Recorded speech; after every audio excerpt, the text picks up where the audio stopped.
अगर तुम चाहते हो कि मरने के बाद तुम्हें भुला न दिया जाए तो इसके लिए दो में से कोई एक काम जरूर करो। या तो पढ़ने लायक कुछ लिख डालो या लिखने लायक कुछ कर डालो।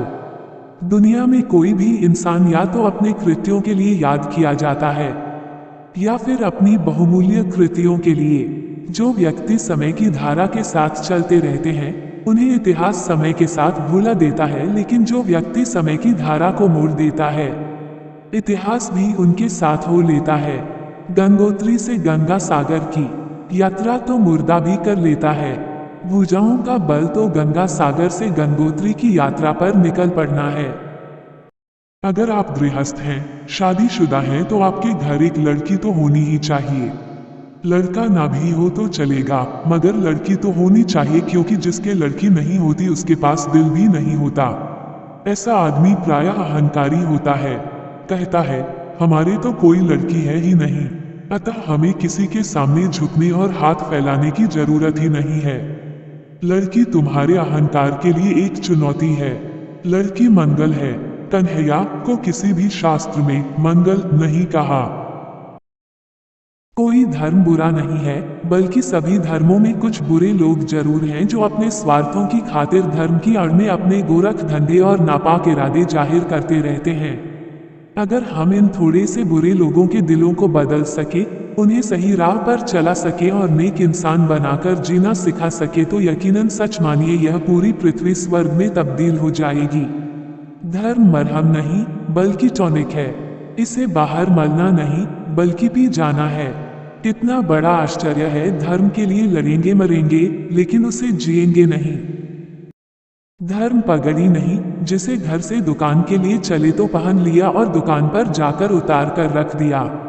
धर्म तो चमड़ी है जिसे अपने से अलग नहीं किया जा सकता। धर्म तो आत्मा का स्वभाव है। धर्म के माने प्रेम, करुणा और सद्भावना है। उसका प्रतीक फिर चाहे राम हो या रहीम, बुद्ध हो या महावीर, कृष्ण हो या करीम, सबकी आत्मा में धर्म की एक ही आवाज होगी।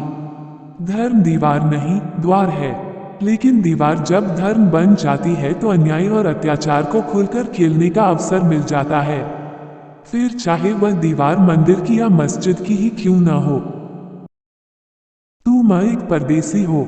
एक दिन तुम्हें अपने देश वापस लौटना है। अभी तुम यहाँ पर्यटन पर आए हुए हो। पर्यटक संभल संभल कर रहता है। वो किसी से झगड़ता नहीं है, सबकी मीठी यादें साथ रखता है, क्योंकि उसे पता है कि उसे वापस जाना है। और हाँ, वो सुबह शाम अपने घर फोन जरूर करता है, घर परिवार के समाचार जरूर ले लेता है। तुम भी तो भगवान के घर से आए हो ना। जरा सुबह शाम फोन करके अपने घर के समाचार लेते रहना। सुबह शाम प्रभु की प्रार्थना करना फोन करके अपने घर के हाल चाल पूछने जैसा है। जिस घर में और सब कुछ हो मगर प्रेम न हो वह घर घर नहीं, शमशान है। शमशान में भी बहुत मुर्दे होते हैं, मगर वे आपस में न तो कभी मिलते हैं और न ही कभी बतियाते हैं। जिस घर में पति पत्नी, सास बहू और बाप बेटे साथ रहते हों मगर एक दूसरे को देखकर मुस्कुराते न हो, तो क्या वह घर भी शमशान नहीं है।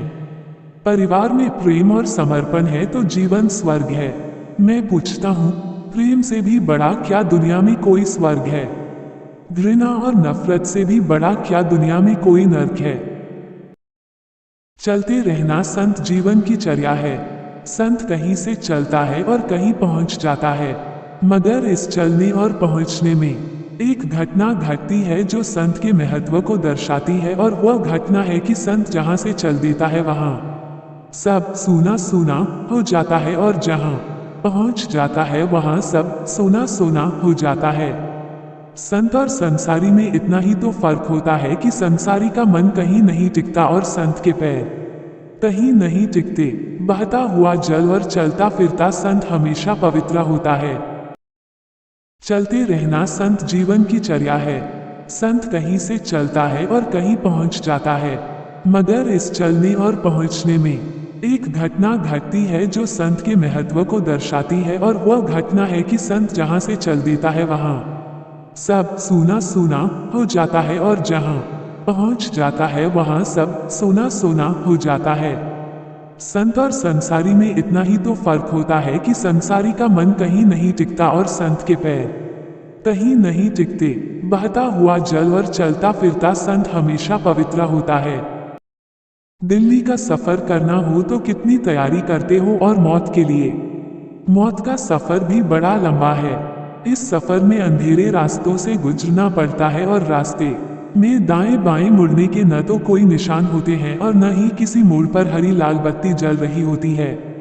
इतना ही नहीं, चीख पुकार करने पर भी कोई सुनने वाला नहीं मिलता। यहाँ तुम्हारे घर में चाहे अन्न के भंडार भरे पड़े हों, पर वहाँ सफर में आटे की एक चुटकी भी साथ नहीं ले जा सकते। भीषण गर्मी में जान सूखती है, पर नीम का एक पत्ता तक सिर ढकने को नहीं मिलता। संकट की इस घड़ी में सिर्फ भगवान का नाम ही सहारा होता है।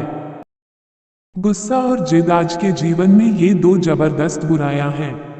पुरुष गुस्से से परेशान है तो महिलाएं जिद से रखी हैं। मैं कहता हूँ भाई लोग गुस्सा करना थोड़ा कम कर दें और महिलाएं जिद करने से बाज आ जाए तो नर्क बना यह जीवन आज और अभी स्वर्ग बन जाए। जिद एक ऐसी दीवार है जो अगर पति पत्नी, बाप बेटे, सास बहू के बीच में आ जाए तो फिर यह दीवार तोड़ना मुश्किल है।